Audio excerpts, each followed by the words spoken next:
오늘의 말씀은 마가복음 10장 51절 말씀입니다. 예수께서 말씀하여 이르시되 내게 무엇을 하여 주기를 원하느냐? 맹인이 이르되 선생님이여 보기를 원하나이다. 아멘. 일본 메이지 대학교의 사이토 다카시라고 하는 교수가 2009년도에 펴낸 책에 세계를 움직이는 5가지의 힘이라는 책에서 이 세계를 움직이는 큰 5가지의 힘이 있는데 그 중에 첫 번째가 욕망이다, 이런 얘기를 합니다. 현대 사회를 움직이는 가장 중요한 동력은 인간의 욕망입니다. 때로는 인간의 냉철한 이성조차도 사실상 욕망 앞에서는 무릎을 꿇고 힘을 잃습니다. 머릿속에는 안 돼, 그러면 안 되지 라고 말하지만 이미 몸은 욕망을 향해 달려가죠. 마치 불나방이 불 속으로 뛰어들듯 때로는 뻔히 위험한 줄 알면서도 욕망의 낭떠러지를 향해 뛰어드는 것, 그것이 인간입니다. 그래서 이런 심리를 너무나 잘 아는 기업은 경제가 아무리 불황이라도 소비자의 욕망을 빠르게 정확하게 파악하고 또 그런 기업은 항상 살아남기 마련입니다. 하지만 세계적인 기업들은 이제는 소비자들의 욕망을 파악하는 데 그치지 않고 이제는 소비자들의 마음속에 욕망을 만들어내는 단계까지 이르게 됩니다. 예를 들자면 가장 흔한 예가 여러분 TV 홈쇼핑이지요. TV를 시청하기 전에는 그 물건을 살 생각이 없었습니다. 그런데 TV 시청을 하고 나면 그때부터 그 물건이 꼭 필요한 물건이 돼서 그 물건을 사고 싶은 욕망에 결국은 전화 버튼을 누르게 되지요. 이렇게 소비자들에게 욕망을 심어주는 데 있어서 천재적인 재능을 보여준 사람이 있습니다. 애플의 창업주 고 스티브 잡스라고 하는 사람이죠. 그가 이런 말을 합니다. 사람들이 무엇을 원하는지를 듣기보다는 사람들이 무엇을 원해야 되는지를 가르쳐 주어라. 무서운 얘기죠. 그런데 현대인들은 내가 뭘 원하는지 잘 몰라요. 욕망이 있지만 그 욕망이 바른 욕망인지, 그 욕망이 과연 나를 위해서 옳은 욕망인지 사람들은 내가 무엇을 원하는지를 잘 모를 때가 있습니다. 오늘 우리가 마가복음 10장 32절부터 52절까지의 말씀을 살펴볼 건데, 이 본문의 말씀에 보면 내가 구한다, 원한다 라는 욕망을 표현하는 단어가 6번 등장을 합니다. 오늘 저는 이 말씀을 통해서 정말 우리가 무엇을 소원하고 원해야 되는지를 한번 살펴보기를 원합니다. 자, 지난주 설교를 정리해 볼게요. 지난주 설교는 이런 거였죠. 영생을 원하는 한 부자가 예수님께 와서 어떻게 하면 영생을 얻을 수 있습니까? 이렇게 질문해요. 그러니까 예수님께서 네가 가난한 것 사람들에게 모든 것 다 팔아주고 나눠주고 그리고 나에게 와서 제자가 되어라 그랬더니 결국은 풀이 죽은 채 돌아간 이야기. 그리고 그걸 지켜보던 베드로가 저 청년은 자기 걸 나눠주지 못했지만 우리는 모든 거 포기하고 예수님 제자가 되고 예수님을 3년 동안 쫓아다녔으니까 우리는 저 사람보다 낫지요. 그러니 우리에게 뭔가 우리가 원하는 걸 주실 수 있지 않겠습니까? 이런 보상 심리를 요구하게 되지요. 하나님의 나라는 그런 것이 아니다 라고 예수님께서 말씀을 다 마치시고 묵묵히 당신이 지고 가야 할 십자가 길을 향해서 예루살렘을 향해 걸어가십니다. 그리고 오늘 본문이 시작되는데 예루살렘을 향해 걸어가면서 예수님께서 마가복음에서 3번째 오늘 본문에 당신이 지셔야 될 십자가에 대한 설명을 하십니다. 그런데 이전에 2번 했던 설명보다 앞으로 예수님께서 져야 될 십자가에 대한 이 말씀이 훨씬 구체적이고 굉장히 생생하게 표현이 되죠. 33절, 34절을 제가 읽어볼게요. 인자가 대제사장들과 서기관들에게 넘겨짐에 그들이 죽이기로 결의하고 이방인들에게 넘겨주었고 그들은 능욕하며 침뱉으며 채찍질하고 죽일 것이나. 자, 예수님은 내가 앞으로 이런 십자가의 고난과 죽음을 당할 것이다 라고 계속 말씀을 하는데 문제는 제자들의 반응이에요. 이 자기들의 이기심에 노예가 된 이 제자들은 예수님이 뭐라고 말씀하든 여전히 자기들이 높은 자리에 어느 자리에 앉을 수 있을까 이걸 고민하고 있어요. 지금 예수님의 제자들이 두 패가 나뉘었지요. 베드로, 야고보, 요한과 그리고 나머지 9명의 제자들 서로가 약간 미묘하게 패가 지금 나뉘었어요. 그리고 서로 경계하는 거예요. 여러분, 예수님은 내가 죽을 것이다 라고 말씀하는데 제자들은 철없이 자리 다툼이나 하고 있고 세력 다툼이나 하고 있어요. 제일 먼저 베드로가 나서가지고 보상을 요구했지만 예수님에게 자기가 듣고 싶은 대답을 못 듣고 실패하지요. 그러니까 다시 오늘 본문에 야고보와 요한이 또 예수님에게 나서는 거예요. 베드로가 안 되니까 야고보, 요한이 나서가지고 뭐라 그래요? 선생님, 소원이 있습니다. 그게 뭐냐 그랬더니 저희들에게 넘버 2, 넘버 3의 자리를 주십시오. 약속해 주십시오.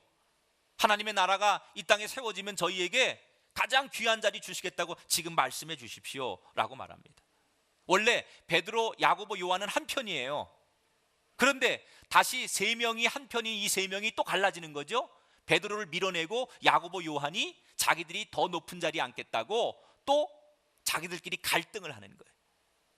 예수님 자신은 참혹한 십자가의 죽음을 말씀하고 있는데 예수님이 가장 아끼던 제자들마저도 높은 자리의 영광에만 연연하고 집착하면서 다투고 있으니 예수님 마음이 얼마나 무너져 내리고 답답했겠습니까? 그래서 예수님이 그 답답한 마음을 38절에 이렇게 토로합니다. 너희는 너희가 구하는 것을 알지 못하는도다.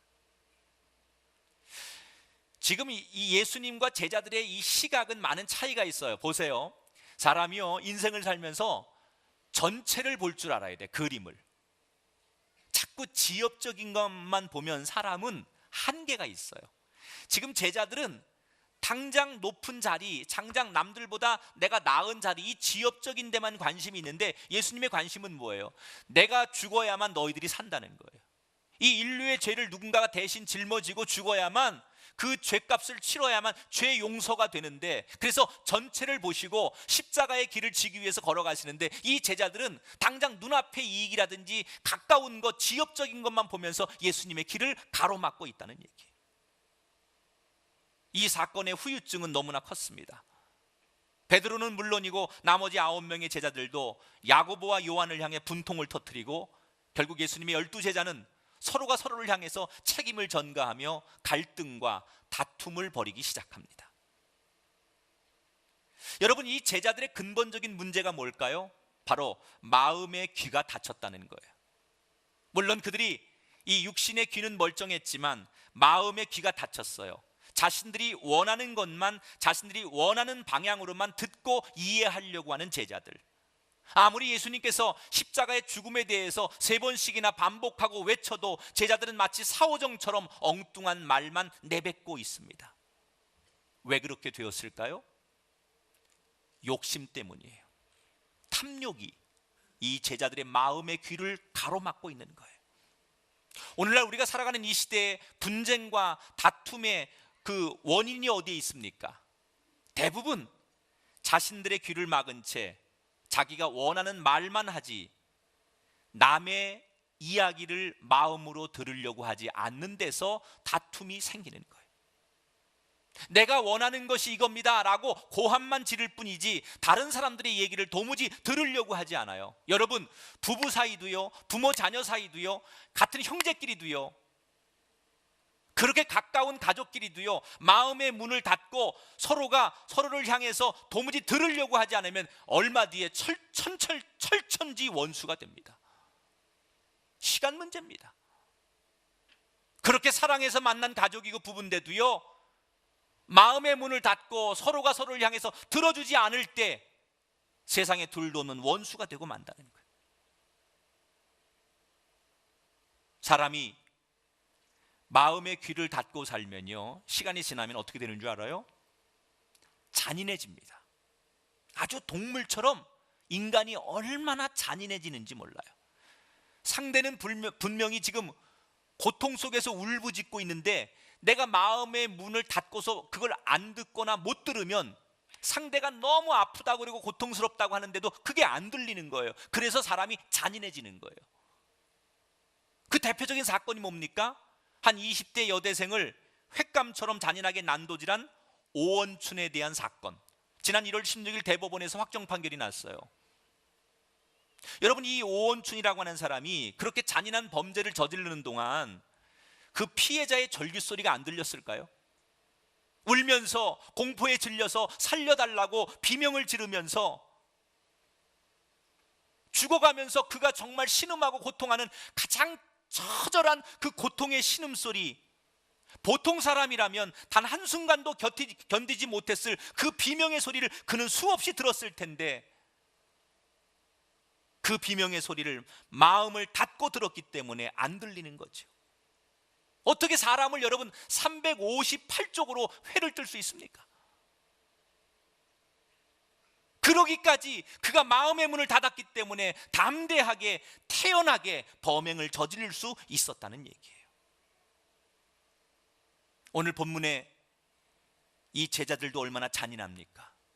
예수님은 이제 불과 얼마 뒤면 십자가에서 죽기 위해 예루살렘을 향해 걸어가시고 나는 죽을 것이라고 말씀하시는데 이 제자들의 반응은 당신이 죽든 말든 내가 차지할 자리나 확실하게 보장해 달라고 맞서고 있는 이 제자들을 볼 때 얼마나 어이가 없고 예수님 입장에서는 상처가 되는지 몰라요. 마치 요즘 젊은이들이 이어폰을 귀에다 꽂고 mp3를 꽂고서 그 광음의 음악 소리를 듣는 동안 주변에 어떤 소리도 듣지 못하는 것처럼, 마치 그런 사람들처럼 탐욕이 우리들의 마음의 귀를 틀어막고 굉음을 내는 한 우리는 예수님의 자비한 음성을 조금도 들을 수 없다는 얘기예요. 그렇게 살려달라고 그렇게 수없는 사람들이 울부짖는데도 불구하고 내가 그 소리를 듣지 못하는 것은 내 마음의 탐욕이 내가 들어야 할 마음의 귀를 가로막고 있기 때문에. 사랑하는 여러분, 여러분에게 오늘 축복합니다. 여러분 마음을 지배하는 탐욕이 오늘 여러분 안에서 떠나가게 되기를 축원합니다. 예수의 이름으로 그 탐욕을 물리치기를 주의 이름으로 축원합니다. 그래야만 십자가의 길을 외롭게 걸어가신 예수님의 목소리를 우리가 들을 수 있다는 얘기예요. 이제 예수님은 이 제자들의 어이없는 다툼을 뒤로하고 여전히 예루살렘을 향해 걸어가십니다. 그리고 예루살렘이 이제 한 30km를 놔둔 여리고에 이르게 됩니다. 누가 뭐래도 예수님은 당신이 가야 할 길을 묵묵히 걸어가시는 거예요. 그런데 여리고에 이르렀을 때 많은 사람들이 예수님을 보기 위해 길가에 모였는데 그 중에 시각장애인이면서 구걸을 하는 바디메오라는 사람이 앉아 있었어요. 이 바디메오가 주변 사람들이 웅성거리는 소리를 듣게 됩니다. 야, 나사렛 예수가 온대. 저기 나사렛 예수가 왔어. 이런 얘기를 듣게 됩니다. 그때 이 바디메오가 속으로 생각하죠. 뭐? 나사렛 예수가 왔다고? 그때부터 바디메오는 정신없이 고함치고 소리를 지르기 시작합니다. 47절에 보니까 바디메오가 이렇게 소리칩니다. 다윗의 자손 예수여, 나를 불쌍히 여기소서. 예수님이 지금 어디에 계신지 보이진 않지만 바디메오는 예수님을 만나기 위해서 필사적으로 몸부림을 칩니다. 여러분 보세요. 성경에 보면 축복의 사람의 공통점이 있어요. 자기에게 기회가 주어졌을 때 그 기회를 놓치지 않는 사람이에요. 어쩌면 저는 오늘 이 시간 여러분이 이 말씀의 주인공이라고 생각합니다. 오늘 이 말씀을 붙드는 자에게 축복이 있을지어다. 여러분, 축복의 사람은 기회를 저버리지 않는 거예요. 자기 친구를 예수님 앞에 데려가고 싶었던 4명의 친구가 사람들이 너무 많으니까 어떻게 해요? 지붕이라도 뜯어가지고 그 자기 친구를 침상을 예수님께 내려놓는 그 친구들, 기회를 놓치지 않는 거죠. 여러분에게 찾아오는 이 오늘의 기회가 여러분 인생과 가정을 바꾸는 축복의 기회가 되기를 주님의 이름으로 축원합니다. 몸부림치며 필사적으로 예수님을 찾습니다. 그랬더니 주변 사람들이 바디메오를 심하게 야단치는 거예요. 감히 너같이 천한 놈이 소리를 지르느냐? 시끄럽다. 조용히 해라. 물러가라. 그러나 바디메오는 그러면 그럴수록 더 큰 목소리로 48절에 다윗의 자손 예수여 나를 불쌍히 여겨달라고 소리 지릅니다. 주변의 사람들의 많은 아우성 소리가 있었습니다. 그 많은 시장의 상인들의 소리도 있었을 것입니다. 그런데 그 많은 소리 가운데 이 시각장애인 거지의 울부짖음을 예수님께서 드디어 들으셨습니다. 그리고 가던 길을 멈추시고 49절에 보니까 그를 부르라 라고 말씀하셨어요. 여러분 기억하십시오. 예수님은 오늘 우리의 부르짖음을 들으시는 분이에요. 여러분 오늘도 이 교회에 오셔서 그냥 가지 마시고 마음으로 부르짖으십시오. 예수님을 찾으십시오. 여러분의 원통하고 고통스러운 삶을 내려놓고 주의 이름을 부르십시오. 분명히 주님께서 여러분의 기도 소리에 응답하시고 그 기도 소리를 들으실 줄 믿습니다. 들으시는 예수님, 십자가상에서 처절하게 마지막으로 가장 고통스럽게 십자가에서 죽으시면서까지도 그 강도의 소리에 귀 기울이시고 응답하셨던 예수님, 가장 인간으로서 고통스럽고 가장 그 모든 것을 잃어버려야 되는 극한 상황에서도 다른 사람의 소리에 귀 기울이신 예수님이 우리의 예수님이에요. 여러분 왜 이 시간 부르짖지 못합니까? 왜 여러분 삶에서 나에게 응답하시고 내 소리에 귀 기울이시는 주님 앞에 부르짖지 않고 계십니까? 이 바디메오처럼 수없는 소리 가운데도 꼭 들어야 할 소리를 들으시는 주님 앞에 여러분 부르짖어서 주님을 만나시기를 주의 이름으로 축원합니다. 예수님께 너를 부른다 그랬더니 이 바디메오가 자리에서 벌떡 일어나서 자기가 그동안 입고 있던 누더기 옷을 던져버리고 예수님을 향해 달려갔어요. 그런데 여기서 두 가지 특이한 점을 발견해요. 첫째, 이 바디메오가 예수님에 대해서 소개받을 때 뭐라고 소개받아요? 사람들에게 자기는 앞이 보이지 않아요. 그런데 사람들이 뭐라고 얘기해요? 나사렛 예수가 왔어. 나사렛 예수라고 소개를 받았죠. 그런데 그가 입에서 예수님 이름을 부를 땐 뭐라고 고백해요? 다윗의 자손 예수여라고 고백해요. 나사렛이라는 동네는 아주 경멸하고 조소하는 그 대표적인 동네 이름이에요. 상징적이에요. 나사렛에서 무슨 선한 것이 날 수 있느냐, 그런 동네에서 어떻게 위대한 사람이 나올 수 있느냐, 이렇게 조롱하잖아요. 그러니까 나사렛 예수라는 것은 아주 사람들이 경멸하고 조롱하는 그런 이야기거든요. 그렇게 사람들이 예수를 그렇게 부르는 거예요. 그런데 이 바디메오는 뭐라고 불러요? 다윗의 자손 예수요. 우리로 말하면 구원자 예수라는 거예요. 메시아라는 거예요. 구약 성경에 보니까 앞으로 메시아가 오시는데 다윗의 자손을 통해 올 것이다 그랬거든요. 그러니까 놀라운 고백을 하는 거예요. 마가복음에 메시아 예수여, 다윗의 자손 예수여라고 고백한 사람은 12제자도 없어요. 누구도 이런 고백을 안 해요. 오직 한 사람 바디메오만 이 고백을 합니다. 3년 동안이나 예수님을 쫓았던 그 제자들도 다윗의 자손 예수라고 고백하지 못했는데 시각장애인이면서 구걸하는 이 바디메오가 누구도 할 수 없는 그 고백을 했다는 얘기. 오늘 여러분에게 혹시 예수님은 나사렛 예수입니까? 그 고정관념이 깨지시게 되길 바랍니다. 그저 종교는 내가 오늘도 예배하는 것은 나에게 평안을 주고 목사님의 소리가 그냥 좋은 소리고 내가 일주일에 한 번 정도 종교적인 수업을 통해서 나를 정화하는 정도로 여러분 고정관념을 가지고 계시다면 그 고정관념이 깨지게 되길 바랍니다. 예수님은 나사렛 예수가 아닙니다. 다윗의 자손 예수요. 여러분의 구원자시요. 여러분에게 은혜를 더하시는 분임을 믿으시기 바랍니다. 놀라운 고백이죠. 이 바디메오는 오래전부터 예수님께서 숱한 장애인을 고쳐주시고 온갖 귀신과 질병을 다 내쫓아 주신다는 소문을 들었을 것입니다. 그리고 그 예수님을 내가 만난다면 나에게도 그런 은혜가 있을 것이다. 그렇게 늘 사모하면서 그렇게 늘 매일같이 기도하면서 그 자기가 기다리는 그 예수님이 메시아요 구원자라는 확신이 생겼을 것입니다. 다시 말하면 그는 남들처럼 두 눈은 보이지 않고 두 눈을 잃었지만 마음의 눈은 활짝 열렸다라고 하는 거예요. 이 바디메오가 마음의 눈이 활짝 열렸다라는 것은 두 번째 특징에서 더 분명해집니다. 마가복음에 보면 이 바디메오가 예수님이 부른다는 소리를 듣고 벌떡 일어나서 예수님 앞에 달려가는데 가이드가 없어요. 누가 도와주지 않아요. 앞이 보이지 않기 때문에 일로 와 이렇게 데리고 간 게 아니에요. 자기가 일어나가지고 스스로 예수님 앞에 달려갔는데 아무도 도움을 받지 않았어요. 볼 수 없는 사람이 어느 방향에 지금 예수님이 계신지 모르지만 그가 예수님 앞에 한 걸음 마치 보는 것처럼 달려갔다는 거예요. 어떻게 그게 가능할까요? 그의 마음의 열정이 그의 마음의 눈을 활짝 열게 했다는 거예요. 여러분, 열정이 있으면 보이는 거예요. 열정이 있으면 찾게 되는 거예요. 사람이 열정이 있으면 불가능이 없는 거예요. 탐욕이 마음의 문을 닫게 한다면 열정은 마음의 문을 오픈하게 만들어요. 우리 주변에요, 비즈니스를 잘하는 사람들은요, 온통 주변의 모든 것이 다 사업의 아이템으로 보여요. 그래서 사업 잘하는 사람은요, 하나만 잘하지 않아요. 다 보면서 야, 저것도 비즈니스가 되는데, 야, 저것도 좋은 사업이 되는데, 야, 저것도 장사가 되는데, 그러면서 계속 새로운 아이템을 만들어내요. 그냥 보통 사람들이 볼 때는 평범한 일이지만 이 사업가의 눈에는 새로운 사업의 소재가 되는 거예요. 그게 뭐예요? 열정이에요. 관심이에요.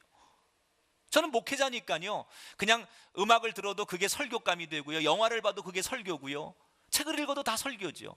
제가 보는 모든 관찰하고 만나는 사람 모두가 다 예배요, 설교로 다 소재가 쓰여요. 왜? 관심이니까요. 열정이 있으면 남들은 평범하게 보고 지나치는 것도 나에겐 소중한 자원이 된다는 거예요. 최근에 중국이 대기 오염이 말할 수 없이 심각하다고 합니다. 그래서 이 틈을 타서 누가 캔 공기를 출시했어요. 천강바오라고 하는 45살 먹은 분인데, 이분이 중국에서 청정 지역에서 공기를 이렇게 캔에다가 담아가지고 이걸 우리 돈 한 800원에서 900원에 판매를 시작했어요. 그런데 이게 한 800만 캔 이상이 팔렸대요, 지금 중국에서. 제가 어릴 적에요, 아무 데서나 지하수 먹고 뭐 허다못해 이렇게 흐르는 샘물 먹어도 괜찮았어요. 물이 많았지요. 생수라는 거 가게에서 사다 먹을 거라고 꿈도 못 꿨지요. 그런데 지금은 생수가 보편화되지 않았습니까? 우리나라도 청정 공기 마실 날 얼마 안 남았습니다. 저 지리산이나 설악산에서 아마도 청정 공기 캔에 담아가지고 이거 한 캔에 얼마씩, 그래서 이 캔 이렇게 뚜껑 따가지고 입에다 하고 코에다 하고 마시는 거예요. 그런데 그게 정말 날개 돋친 듯 팔린다는 거예요. 혹시 오늘 이 설교 들으시고 아이템으로 이 사업 하기를 원하시는 분 먼저 손 들어보세요. 꼭 잘 되면 이 아이템을 처음 제공한 저한테 밥 한 끼 사셔야 돼요. 산에서 약초를 캐는 분들 보십시오. 그 잡초더미 안에서도 진귀한 약초를 골라내지 않습니까? 골동품 수집가들을 보면은요, 켜켜이 먼지가 쌓인 그 고물 쓰레기 속에서도 가치 있는 옛날 보물을 찾아냅니다. 도대체 보통 사람의 눈과 이런 전문가들의 눈에 어떤 점이 다른 겁니까? 그것은 자신이 원하는 것을 얻고자 하는 열정이라는 거예요. 사람이 아무리 그 사물에 대한 해박한 지식이 있을지라도 열정이 없는 사람의 눈에는 아무것도 보이지 않습니다. 그러나 열정을 가진 사람의 눈에는 남이 볼 수 없는 것을 보는 능력이 생긴다는 거예요. 따라합시다. 열정만큼 보게 될 것입니다. 내 마음의 열정이 뭘 보게 만드는 거예요, 자꾸. 나이가 얼마나 드셨든 간에, 여러분이 과거에 어떻게 살았든 간에 그거 중요하지 않아요. 지금 여러분이 나도 할 수 있다, 나도 예수 안에서 살 수 있다, 그런 여러분 열정을 가지면 보일 줄 믿습니다. 새로운 게 보입니다. 길이 생깁니다. 그게 인간에게 얼마나 중요한 건지 몰라. 우리 사회에 계속 문제가 되고 있는 프로포폴이라고 하는 소위 우유주사, 이 사건이 그치질 않아요. 계속 지금 또 이 주사를 맞은 연예인들이 또 최근에 불려가서 검찰 조사를 받고 있다는 뉴스를 봤어요. 근데 저는 한 가지 좀 의문을 제기하는 게 있어요. 이 주사를 맞은 사람들만 잡아다가 자꾸 조사를 하는데 사실 이 주사를 놔준 병원과 의사들의 책임은 왜 묻지 않느냐? 과연 이 의사들과 병원이 그 사람들을 정말 하나의 생명으로, 환자로 고귀하게 봤다면 그렇게 주사 놔줬겠습니까? 그거 잘못 맞으면 중독되고 죽을 수 있는데 그런 줄 알면서 그 주사를 계속 놔줬다는 얘기는 그 환자를 환자로 본 게 아니라 돈주머니로 봤다는 얘기 아닙니까? 오직 돈에 대한 열정, 그것만 있으니까 사람을 사람으로, 환자를 환자로 보지 않고 돈으로 받기 때문에 돈 벌기 위해 수단과 방법을 가리지 않은 그 의사와 그 병원들에 대한 사회적, 도의적 책임을 왜 묻지 않느냐는 거예요. 여러분, 열정이 잘못된 곳으로 가기 시작하면 얼마나 많은 사람들이 불행해지는지 몰라요. 그래서 우리의 열정이 예수님께로 향해야 돼요. 마찬가지로 교회도 여러분, 우리가 사람 만나서 교제하는 것도 중요하고 선교회 만나서 우리가 이렇게 같이 어떤 회의하는 것도 중요합니다. 다 중요합니다. 그러나 예수님께로 향하는 열정보다 어떤 열정이 교회가 앞서면 안 됩니다. 바디메오가 예수님께 자신의 인생의 열정을 집중했을 때 구원자 되신 예수님을 만난 거지요. 우리의 인생도 마찬가지에 지금 한국교회의 열정이 예수님께로 향해야 됩니다. 여러분, 오늘도 여러분의 열정이 식었다면 다시 예수님께로 향하게 되기를 주의 이름으로 축원합니다. 그럴 때 분명히 하나님의 영광스러운 꿈을 우리가 보게 될 줄 믿습니다. 바디메오가 예수님 앞에 불려나갑니다. 예수님이 질문하지요. 내가 너에게 무엇을 해주기를 원하느냐? 51절에 보니까, 그러니까 그가 대답합니다. 선생님, 보기를 원합니다. 예수님이 다시 대답합니다. 가라, 내 믿음이 너를 구원하였느니라. 할렐루야. 그런데 여기 굉장히 중요한 의미가 하나 다 숨어 있어요. 예수님께서 이 바디메오에게 첫 번째 질문을 뭐라고 해요? 내가 너에게 무엇을 해주길 원하느냐? 이건 여러분 무슨 질문입니까? 종이 하는 질문이에요. 지배자가 하는 질문은 이런 거죠. 너는 나한테 무엇을 해줄 수 있느냐? 지배자는 그 질문을 합니다. 너 나한테 뭐 해줄 수 있어? 그런데 예수님은 내가 당신에게 무엇을 해드렸으면 좋겠습니까? 라고 물어요. 아주 볼품없고 가난하고 천박하게 그지없는 바디메오를 지배자의 입장에서 보는 게 아니에요. 갑의 입장에서 보는 게 아니에요. 을의 입장에서 보는 거죠. 내가 당신을 어떻게 섬기길 원합니까? 당신을 내가 어떻게 해줬으면 좋겠습니까? 종된 마음. 인자가 이 세상에 온 것은 섬김을 받으려 함이 아니라 섬기러 왔다라고 하는 그 예수님의 간절한 외침이 변하지 않고 끝까지 지켜지는 단면을 보여주는 거예요. 무엇을 해주길 원하느냐? 이건 많이 가졌기 때문에, 능력이 있기 때문에 하는 질문이 아니에요. 종된 마음, 섬기려고 하는 예수님의 마음에서부터 이 질문이 나왔다는 얘기예요.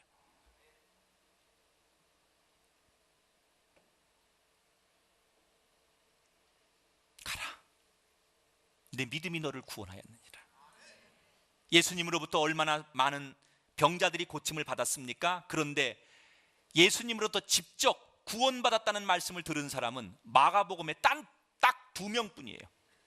누구예요? 12년 동안 자궁의 출혈을 앓았던 그 여인과 지금 오늘 본문에 등장하는 바디메오.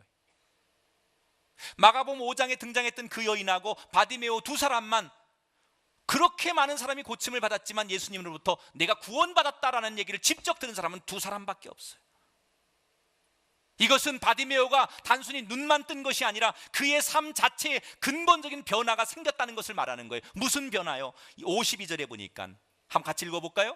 시작. 그가 곧 보게 되어 예수를 길에서 따르니라. 그가 눈만 뜨고 인생이 바뀐 게 아니에요. 어떻게 됐습니까? 예수님을 따르는 제자가 되었다는 거예요. 중요한 얘기를 지금부터 합니다. 바디메오가 왜 예수님께 진짜 보기를 원했는지 그 이유가 지금부터 나온다는 거예요. 왜 바디메오는 보기를 원했을까요? 지금까지 내가 앞을 보고 살지 못한 인생이 너무 억울해서, 남들이 나 무시하니까 무시당하고 싶지 않아서, 세상이 어떻게 생겼는지 보고 싶은 궁금증 때문에 그가 단순히 보기를 원한 것만이 아니었어요. 물론 그런 부분도 있었겠지만 이 바디메오가 정말로 보기를 원했던 것은 진짜 이유는 따로 있었다는 거예요. 주님을 따라가고 싶었기 때문에. 예수님이 그에게 가라 그러셨잖아요. 그런데 바디메오는 어떻게 해요? 가지 않고 예수님을 따라갔어요. 자, 제가 만약에 이 성경을 이렇게 한번 상상해 봤습니다. 이 바디메오가 가라고 했더니 그냥 네 고맙습니다 그리고 그냥 막 갔어요. 예수님을 따르지 않고 그냥 자기 길 갔어요. 그렇다면 이 바디메오는 어떤 사람이었을까? 시력만 되찾았을 뿐이지 그의 삶에 아무런 변화가 없는 삶이었을 겁니다. 생각해 보세요. 평생 구걸만 하던 그의 인생, 그가 무슨 학식이 있습니까? 인맥이 있습니까? 기술이 있습니까? 그런데 어느 날 눈이 떠졌어요. 그렇다고 해서 갑자기 그의 인생이 뭐가 달라지겠습니까? 달라진 게 있다면 눈이 안 보일 때는 안 보이는 장애인으로서 동냥하는 거지였지만 지금은 눈 뜨고 동냥하는 거지로 사는 것밖에는 아무것도 달라진 게 없을 거예요.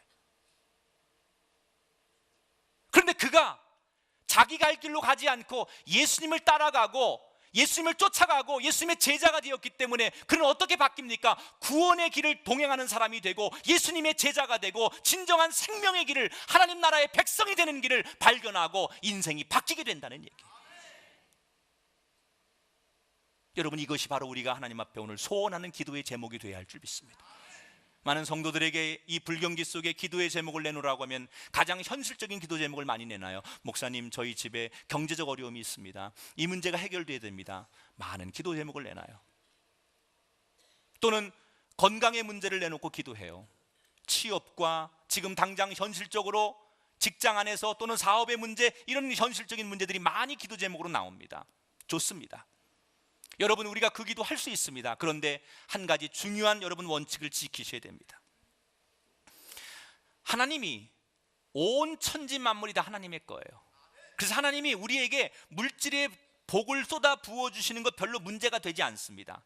그런데 만약에 우리가 하나님 앞에 물질의 엄청난 복을 받았음에도 불구하고 그 복을 받고 응답을 받은 그 이전이나 이후나 아무런 변화가 없다면, 설사 변화가 있다 하더라도 옛날보다 좀 잘 먹고 잘 살고 잘 입는 것으로 끝났다면 하나님께서 굳이 우리 삶에 대박을 터뜨려 주실 이유가 하나도 없다는 거죠.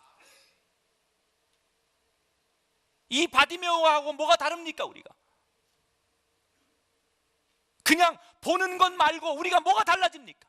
옛날보다 돈이 좀 많아지고 옛날보다 다시 건강을 되찾고 옛날보다 내가 좀 더 유명해진 것 말고 우리 삶에 근본적인 변화가 일어나지 않는다면 뭐가 다르냐 이거예요.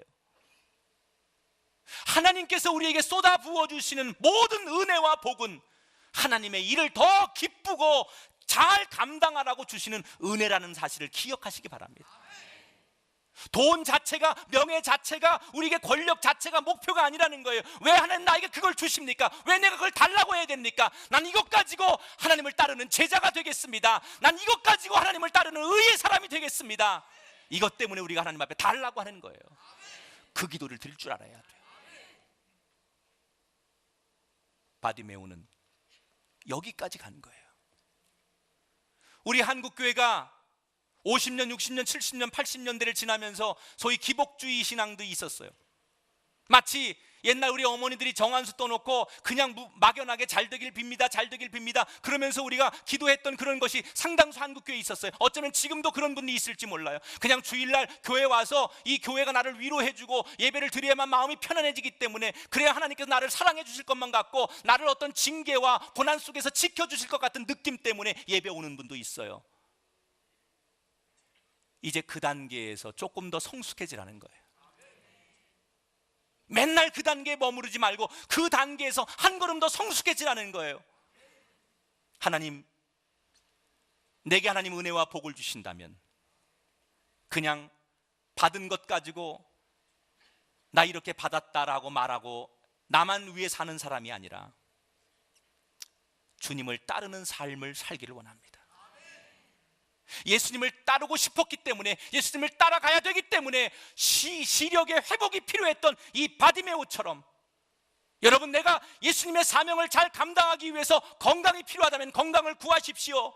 예수님의 사명이 필요해서 그 사명을 잘 감당하기 위해서 직장이 필요하다면 직장을 구하십시오. 돈이 필요하면 돈을 구하십시오. 배우자가 필요하면 배우자를 구하시고, 지식이 필요하면 지식을 구하십시오. 직책과 명예가 필요하시다면 구하십시오. 하나님이 반드시 응답해 주십니다. 문제는 얻었음에도 불구하고 우리가 달라지지 않는 거죠. 다시 말하면 탐욕을 따라 기도하지 말라는 거예요. 필요를 따라 기도하라. 필요를 따라서. 우리의 기도가 지금까지는 탐욕의 기도였어요. 남들 다 갖고 있는 건데 나만 없으니까 달라는 거예요. 아니, 남들보다 더 많이 갖고 싶으니까 달라는 거예요. 탐욕의 기도 아닙니까? 내가 구하는 게 왜 필요한지를 얘기해야죠. 하나님, 이거 주시면, 이거 응답하시면 내가 하나님의 사명을 위해서, 복음을 위해서, 하나님의 의의 교회를 위해서, 내가 이 땅의 선교사들을 위해서, 복음을 위해서 이렇게 살겠습니다. 필요해야 구하는 거 아닙니까? 필요해야. 내 욕심 때문에 남들만큼 가지고 살아야 되겠고 남들에게 자랑하고 싶어서 그렇게 구하는 기도라면 그건 탐욕의 기도죠. 이 바디메오는 그의 시각이 회복되고 그가 눈을 뜬 다음에 자기 길로 가지 않고 예수님을 따라갔다는 거예요.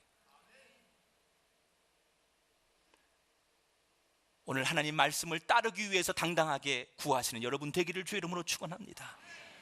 이 사명을 나도 감당하기 위해서, 하나님, 나도 교회에서 집사도 되고 권사도 되고 장로도 됐는데 나 멋있게 교회에서 한 모퉁이 감당하고 나도 정말 내가 소원했던 대로 하나님 나라를 위해서 이렇게 멋지게 쓰임받고 싶은데 이 사명 감당하려면 이게 필요하오니 하나님 나에게 주시옵소서. 그런 당당한 기도가 우리에게 있어야 된다는 거죠. 그런 목적도 없이 그냥 지금보다 더 많이 주세요. 주면 뭐 할 건데요? 가라 그랬다고 해서 여러분 길만 가려고 하는 그 사람에게 하나님이 굳이 허락하실 이유 없다는 거예요. 너희는 먼저 그의 나라와 그의 의를 구하라. 그리하면 이 모든 것을 너희에게 더하여 주시리라.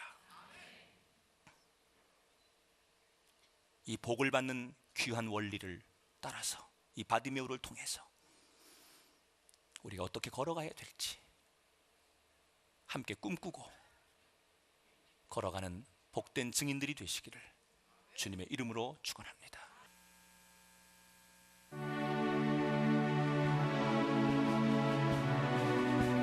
만나서 반갑습니다. 저희는 함께하면 즐거운 팀장입니다. 인사드립니다. 이 시간 저희들과 함께 열정을 나누길 원합니다. 멋진 함성과 멋진 박수와 멋진 노래들 시간에 함께 해주시고요. 저희도 여러분께서도 저희를 마음껏 축복하는 멋진 시간이 되었으면 좋겠습니다. 할렐루야!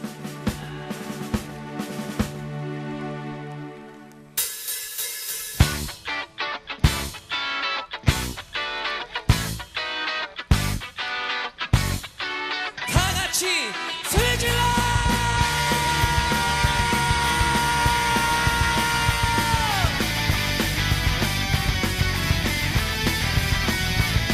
당신은 사랑받기 위해 태어난 사람. 당신의 삶 속에서 그 사랑받고 있지요. 함께 하실까요? 당신은 사랑받기 위해 태어난 사람. 당신의 삶 속에서 그 사랑받고 있지요. 태초부터 시작된 하나님의 사랑은 우리의 만남을 통해 열매를 맺고 당신이 이 세상에 존재함으로 인해 우리에게 얼마나 큰 기쁨이 되는지 구매교회의 목소리를 듣고 싶습니다. 당신은 사랑받기 위해 태어난 사람. 지금도 그 사랑 받고 있지요. 당신은 사랑받기 위해 태어난 사람. 지금도 그 사랑 받고 있지요. 사랑해 그 한마디면 힘이 될 수 있어. 너와 나 끝없이 소외받는 이들까지 모두 다 뜨거운 가슴으로 얼어버린 맘을 다 또다시 녹여줄 수 있는 걸. Say ho, say ho, ho, say ho, ho, ho. 다 함께 소리 질러.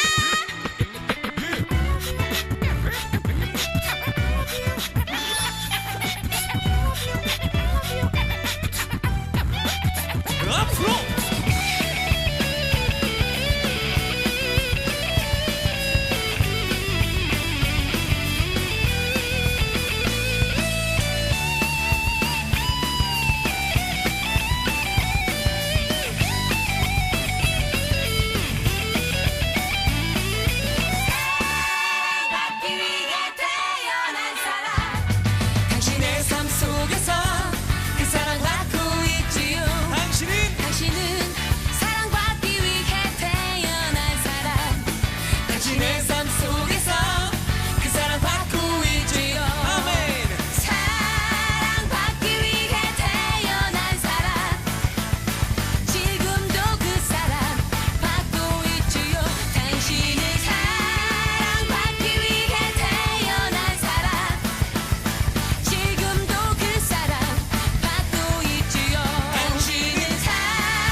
예, 다시 한번 뜨거운 박수를 보내주십시오. 네.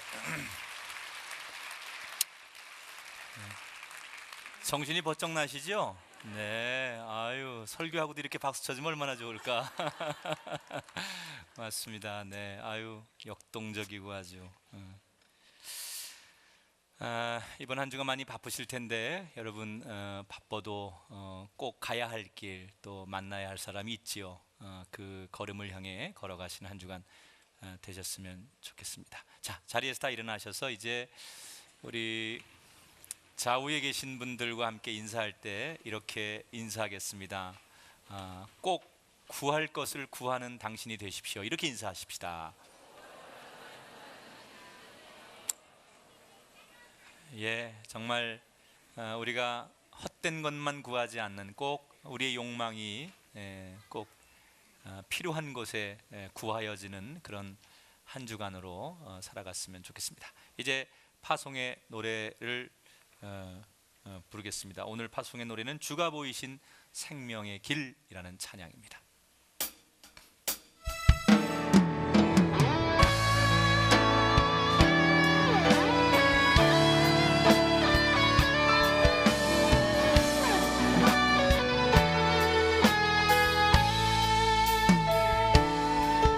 주가 보이신 생명의 길, 나 주님과 함께 상한 마음을 들이며 주님 앞에 나가리. 나의 의로움이 되신 주, 그 길은 예수. 나의 길이 되신 이름 예수. 나의 길 오직 그가 하시나니, 나를 단련하신 후에 내가 정금같이 나오리. 한 번 더 고백하십시다. 주가 보이신 생명의 길, 나 주님과 함께 상한 마음을 들이며 주님 앞에 나가니. 나의 의로움이 되신 주, 그 길은 예수. 길이 되신 이름 예수. 나의 길 오직 그가 하시나니, 나를 단련하신 후에 내가 정금같이 나오. 오른손 앞에 들고 나의 길 오직 그가 하시나니, 나의 길 오직 그가 하시나니, 나를 단련하신 후에 내가 정금같이 나오리라.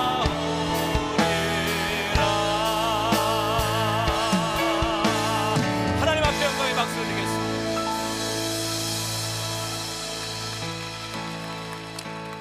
우리 1분간 통성으로 기도하십시다. 하나님, 내가 헛된 욕망에 지금까지 살았습니다. 구할 것을 무엇인지 모르고 살았습니다. 바르게 구하는 내가 되게 하옵소서. 특별히 내 마음에 귀가 열리게 하옵소서. 내가 가진 탐심과 욕심 때문에 마음의 귀를 닫고 내 가장 가까운 가족과 이웃이 울부짖는 고통의 소리를 듣지 못하는 잔인함이 나에게 있었습니다.